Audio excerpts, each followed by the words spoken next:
আসসালামু আলাইকুম দর্শক। কেমন আছেন? Justice delayed, justice denied. বিচার কার্য দেরি হলে সেটি অস্বীকার করা হতে পারে। এরকম একটা ইংরেজিতে প্রবাদ আছে এবং সেই বিষয়টাই কি হচ্ছে কিনা সালমান শাহর বিচার কার্যের ক্ষেত্রে সেটি এখন সময়ের সবচেয়ে বড় প্রশ্ন। ৩০ বছর হয়ে যাচ্ছে। কিন্তু জাস্টিস পাচ্ছে না সালমান শাহর মা, জাস্টিস পাচ্ছে না সালমান শাহর পরিবার, জাস্টিস পাচ্ছে না সালমান শাহর কোটি, কোটি ভক্তকুল। গত কয়েকদিন ধরে একটি আলোচনা আবার সরব হচ্ছে। ডান্স ডিরেক্টর ইউসুফ, যিনি সালমান শাহর সঙ্গে বন্ধুসুলভ ছিলেন। সালমান শাহর মৃত্যুর কিছুদিন আগে মগবাজারে তার সঙ্গে দেখা হয়েছিল। সেদিন ইউসুফ সালমান শাহকে দেখেছিলেন প্রচুর ফলমূল কিনবার জন্য। সাধারণত ফলমূল আমরা খুব বেশি আকারে কিনি তখনই যখন বাসায় কোনো গেস্ট আসে বা কারো বাসায় আমরা বেড়াতে যাই। ডান্স ডিরেক্টর ইউসুফ তখন সালমান শাহকে প্রশ্ন করেছিলেন যে, "এত ফল কেন? বাসায় কি অতিথি আসছে? গেস্ট এসেছে?" সালমান শাহ প্রত্যুত্তরে হেসে বলেছিলেন, "হ্যাঁ, গেস্ট আসছে এবং তিনি সন্তানের বাবা হতে চলেছেন। তার সন্তান আসছে পৃথিবীতে, সেজন্য প্রচুর ফল নিয়ে যাচ্ছেন।" এখন এটি ডান্স ডিরেক্টর ইউসুফ চ্যালেঞ্জ ছুড়ে বলেছেন যে সালমান শাহ জানতে পেরেছিলেন তার মৃত্যুর আগে যে তিনি বাবা হতে চলেছেন, সামিরা প্রেগন্যান্ট,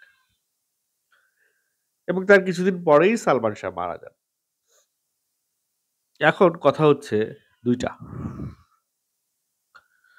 সারা দেশের মানুষ সামিরাকে যে প্রশ্নবিদ্ধ করছে যে, সালমান শাহ মারা যাবার সাথে সাথেই কি এমন হলো ৩ মাসের মাথায় তোমাকে বিয়ে করতে হলো?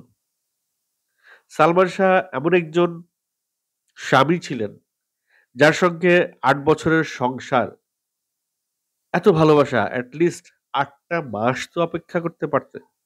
৮ টা মাস, কেন ৩ মাসের মাথায় বিয়ে করতে হলো? কথিত আছে যে ৩ মাসের মাথায় সামিরা রনি নামের একজনকে বিয়ে করেন এবং এও কথিত আছে যে সালমান শাহ সামিরাকে রনির সঙ্গে অনেকবার ধরে ফেলেছেন। রনিকে নিয়ে সালমান শাহ সামিরাকে সন্দেহ করতেন। এরকম অনেক কথা শোনা যায়। এই রনির বাড়ি চিটাগংয়ে, সামিরার বেড়ে ওঠাও চিটাগংয়ে, এবং শোনা যায় ৯ মাসের মাথায় রনিকেও ডিভোর্স দেয় সামিরা। মানে রনি আর সামিরার সংসার ছিল ৯ মাস। এর পরে গিয়ে সামিরা বিয়ে করেন মুস্তাক ওয়াইসকে। কোথাও, কোথাও লেখা মুস্তাকের সঙ্গে সামিরার বিয়ে হয় ৩ মাস পর। কোথাও, কোথাও লেখা মুস্তাকের সঙ্গে সামিরার বিয়ে হয় ৩ বছর পর। সে যাই হোক, সামিরার ১ম সন্তান মুস্তাকের ঘরে। এটি সামিরার বক্তব্য, বা সামিরা সরাসরি বলেছে কিনা জানি না, কিন্তু মুস্তাক বলেছে যে সামিরা আর তার ৩ টি সন্তান আছে তাদের সংসারে। এখন নীলা চৌধুরী একটা দাবি করেছেন বহুদিন যাবৎ। তার দাবি যে সালমানের সন্তান হচ্ছে গিয়ে সামিরার কাছে থাকা ১ম ছেলে সন্তান। সে হচ্ছে সামিরা এবং সালমানের সন্তান। সেই ছেলের বয়স এখন ২৫ বছর। সামিরার দাবি। এখন আমরা যেটা করি, আমরা কিন্তু বার্থ সার্টিফিকেট, যারা ধরেন যাদের বয়স এখন ৩০, ৩৫, ৪০, তারা প্রত্যেকে এটি এক বাক্যে স্বীকার করবেন যে যারা ওনারা যখন স্কুলে ভর্তি হয়েছিল বা বার্থ সার্টিফিকেট যখন করেছিল, তখন বার্থ সার্টিফিকেটে বয়স কমিয়ে রেখেছে।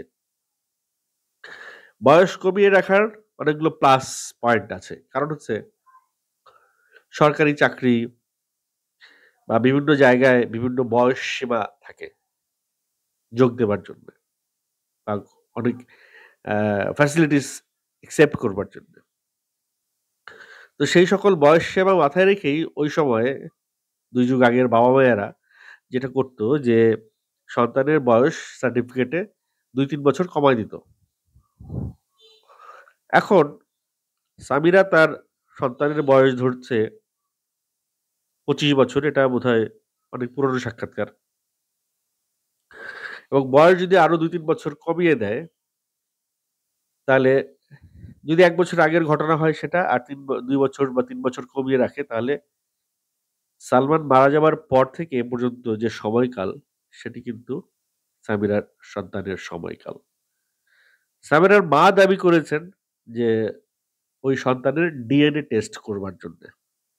সেটা কি মুস্তাকের সন্তান নাকি সালমান শাহর সন্তান? এখন সামিরার মায়ের এই দাবি, সালমান শাহর মায়ের নীলা চৌধুরীর এই দাবি কতটুক গ্রহণযোগ্য বা আদৌ এই দাবি তারা মানবেন কিনা? সেটিও একটা প্রশ্ন। যে সালমান শাহর মা চাইছে আর তারা ডিএনএ টেস্ট করবে। কিন্তু পুরো জাতি যেখানে এই বিষয়টা নিয়ে সংশয় আছে। পুরো জাতি বলতে এই যে ডান্স ডিরেক্টর ইউসুফ চ্যালেঞ্জ ছুড়ে বলেছে যে সালমান শাহ তাকে এই কথা বলেছে এবং সামিরা ওয়াজ প্রেগন্যান্ট এট দ্যাট টাইম। সাইফুলের কথা যদি আমলে নেই, সাইফুলের কথা বাদ দিলাম। সালমানের নিজের মা, তার কথা যদি আমলে নেই, দাদি হিসেবে তাদের তো একটা দাবি আমলে নিতেই হবে। কারণ দাদি হিসেবে তারা তো চায় যে সালমানের সন্তান তাদের পরিচয়ে পৃথিবীতে বেঁচে থাক। সালমানের সন্তান তার দাদা-দাদির কাছে যাক। সালমানের সন্তান তার বাবার ভিটেবাড়ি দেখুক বা হোয়াটএভার। এই ধরনের কথা ডান্স ডিরেক্টর ইউসুফ ইন্টারভিউতে কেন বললেন? এই সকল প্রশ্ন নীলা চৌধুরীর কথা বা ডান্স ডিরেক্টর ইউসুফের কথা, এই কথাগুলোর একমাত্র একমাত্র এবং একমাত্র সমাধান হচ্ছে গিয়ে ডিএনএ টেস্ট। সালমান শাহর মৃত্যুর বিচারই হচ্ছে না। সেখানে ডিএনএ টেস্ট তো দূর কি বাত। আমি আবারও বলতে চাচ্ছি যে জাস্টিস ডিলেইড, জাস্টিস ডিনাইড। এই যে মেজর সিনহা হত্যা মামলার রায় হয়ে গেছে কিন্তু আসামিদের ফাঁসি কিন্তু এখনো হয় নাই, কার্যকর হয় নাই। আমাদের দেশে পলিটিক্যাল গভর্নমেন্ট যখন থাকে তখন অনেক দুর্নীতি করা সম্ভব হয়। রাদার দ্যান কেয়ারটেকার গভর্নমেন্ট অথবা উ উ অন্তর্বর্তীকালীন সরকার অথবা উপদেষ্টা বা যাই হোক আরো কিছু গভর্নমেন্ট থাকে যেই গভর্নমেন্টের স্বৈরশাসন, এই সমস্ত জায়গার সময় বিচারটা যতটা স্বৈরশাসনের বিষয়টা হলো গিয়ে যে আর যেটা আর্মি ড্রাইভেন গভর্নমেন্ট যেটা সামরিক শাসনের বিষয়ে একটু আস্থা রাখা যায় যে বিচারটা সুষ্ঠু হবে। তবে সামরিক শাসনামলেও যে দুর্নীতি হয় না এটা কিন্তু না। সামরিক শাসনামলেও দুর্নীতি হয়। এখন ডান্স ডিরেক্টর ইউসুফের এই উক্তি সত্য না মিথ্যা এটির প্রমাণ তো একমাত্র সামিরা বলতে পারে। আর সামিরা যদি মিথ্যে কথা বলে বা সামিরার উক্তি বা সামিরার কথা যদি আনস আনএক্সেপ্টেবল হয়, তার কথা যদি গ্রহণযোগ্য না হয়, গ্রহণ কেউ না করে, সেক্ষেত্রে ডিএনএ টেস্ট ছাড়া আর কোনো অল্টারনেট নাই। এখন আমি যেই প্রসঙ্গটা এই মুহূর্তে যে প্রসঙ্গটা নিয়ে কথা বলবো এখন, এই প্রসঙ্গটা আরেকটু মর্মান্তিক, আরেকটু কঠিন, একটু রূঢ়। আপনারা একবার সালমান শাহর ছেলে হোক আর মুস্তাক ওয়াইজের ছেলে হোক, ছেলে তো সাবিরার এটা তো কনফার্ম। এখন এই ছেলেটির মানসিক অবস্থাটা চিন্তা করে দেখেন। তাকে নিয়ে আমরা কথা তো বলছি। তার পিতৃ পরিচয় নিয়ে আমরা কথা বলছি। তার পিতৃ পরিচয় নিয়ে চলচিত্র সংশ্লিষ্ট একজন ব্যক্তি কথা বলেছে সালমান শাহর মা নীলা চৌধুরী। কথা বলছে কোটি ভক্ত, কোটি মানুষ। এখন এই কথা বাই দা বাই কেউ না কেউ কোনো না কোনো সময় তার সামনে নিয়ে উপস্থিত হবে। তাকে কেউ জিজ্ঞেস করবে এই কথা। তখন তার ভেতরের রিঅ্যাকশনটা কি হবে? সে নিজে কি ফিল করবে? তার কষ্টটা কে বুঝবে? যাই হোক, পুরো বিষয়টাই হচ্ছে গিয়ে পরিস্থিতির শিকার সে। এই দায়ে আসলে সে এড়াতে পারে, তাকে এটা তার প্রাপ্য ছিল না। যখন কোনো এলাকায় প্রাকৃতিক দুর্যোগ হয়, যখন কোনো এলাকায় বন্যা বা খরা হয়, তখন যেরকম যেই লোকটি ভালো কাজ করেছে বা করেছে, ভালো লোক, তারও ক্ষতি হয়। যে লোকটি মন্দ লোক, তারও ক্ষতি হয়। তো সালমান শাহের ছেলে হোক আর মুস্তাক ওয়াইজের ছেলে হোক, ছেলেটি তো নির্দোষ। কিন্তু এমন একটা সিচুয়েশন তৈরি হয়েছে, সে পরিস্থিতির শিকার। আল্লাহ তাকে তৌফিক দান করুক তার এই অবস্থা, এই পরিস্থিতি মোকাবেলা করবার। আল্লাহ তাকে সেই মানসিক শক্তি দিক এই সিচুয়েশনটা ফেস করবার। অবশ্যই সে তার মায়ের ছায়াতলে বড় হয়েছে। অবশ্যই তার মায়ের কাছ থেকে সে অনেক গল্প শুনেছে। গল্প শুনেছে সালমান শাহ সম্পর্কে, গল্প শুনেছে সালমান শাহর কাজ সম্পর্কে। যদি শুনে নাও থাকে, সে নিশ্চয়ই এখন বিভিন্ন content, YouTube channel, video footage এগুলো সে দেখছে, তার চোখে পড়ছে। যদি সে বাংলা মিডিয়ামে না পড়ে থাকে, যদি সে ইংলিশ মিডিয়ামে পড়ালেখা করে থাকে, তাহলে হয়তো এই সমস্ত জিনিস তাকে ছুঁতে পারবে না। সে বড় হয়েছে, সে বেড়ে উঠেছে অন্য কালচারে। এগুলো তার কাছে মনে হবে ছেলেমানুষি, বা এগুলো তার কাছে ইউজলেস, মূল্যহীন। এইসব ইমোশন তাকে তাড়া করে বেড়ায় না। সে হয়তো পাশ্চাত্য কোনো দেশে গিয়ে তার বাকি জীবনটা কাটাবে। এই লোকজন হয়তো এই সমস্ত প্রশ্ন করবার জন্যে তাকে আর কেউ পাবে না। আমাকে একজন কমেন্ট করেছিলেন যে, সামিরার ৩ সন্তানই সামিরার মতো। সামিরার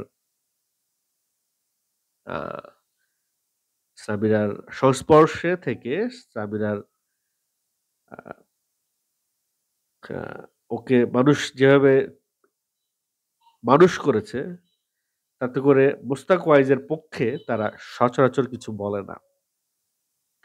তারা সবসময় মায়ের পক্ষটাই নেয়। তো অবশ্যই অ্যা তারা তার মাকে খুব ভালোবাসে এবং তাদের মা তাদেরকে যা বলেছে সেটি তারা বিশ্বাস করবে এবং সেই বিশ্বাস নিয়ে আগামী জীবনটা যেন সংকট থেকে দূরে থাকে সেই চেষ্টায় তারা থাকবে। একজন মা যখন সারা দেশ, সারা পৃথিবী যখন তাকে তার স্বামী হত্যার দায় তার কাঁধে চাপিয়ে দেয়, তখন সেই মায়ের সন্তানদের কি পরিস্থিতি হয় সেটা শুধুমাত্র সেই সন্তানরাই বোঝে। সামিরা দোষ করেছে বা যদি করে থাকে, তার দায় শুধুমাত্র সামিরারই পাওয়া উচিত। তার দায় তার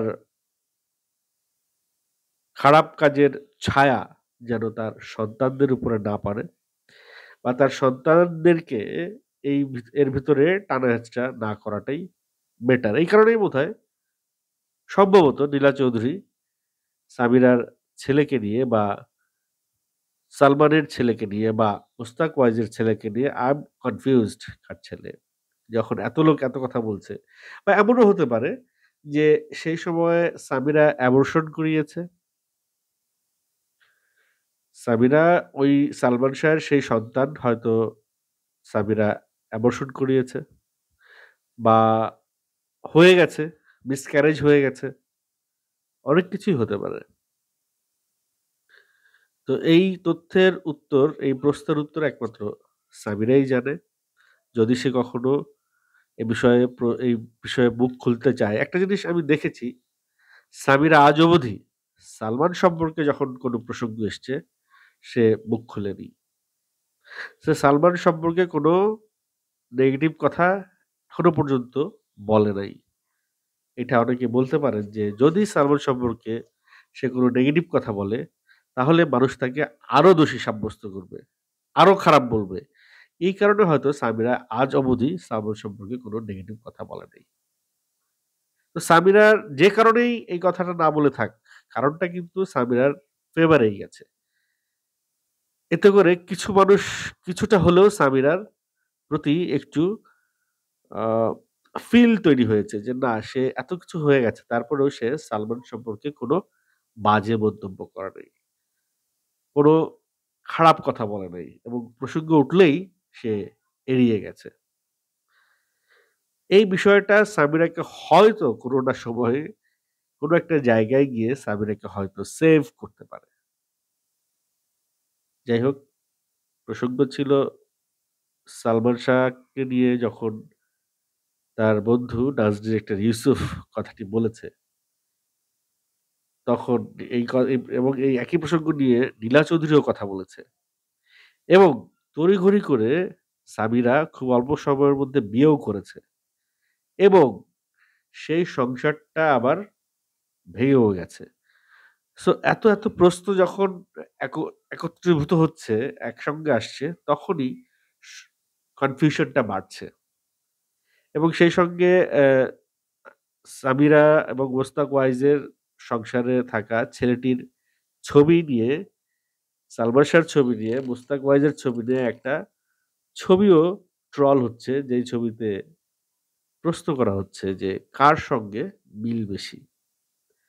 এবং সেই ক্ষেত্রে অনেকেই সেই ছবির নিচে কমেন্ট করছেন যে সালমানের সঙ্গে মিল বেশি। যাই হোক, এটা আগের দিনে এরকম হইতো। এখনো হয় বোধহয়। রিসেন্ট একটা সংবাদ দেখলাম যে যশোর বা খুলনার এক মহিলা, তার সন্তান, সম্ভবত কন্যা সন্তান ভূমিষ্ঠ হওয়ার পরে শ্বেতাঙ্গ হয়েছে। সেই স্বামী কোনো প্রকার কোনো আ প্রশ্ন না তুলে, কোনো প্রকার কোনো ডিএনএ টেস্ট না করে স্ত্রীকে তালাক দিয়ে চলে গেছে বিদেশে। মনের কষ্টে যে এই সন্তান তার না। অথচ মায়ের দাবি এই সন্তান তার। সেই মায়ের দাবি। তাহলে ডিএনএ টেস্ট করলেই বাকিটা প্রকাশ পেত।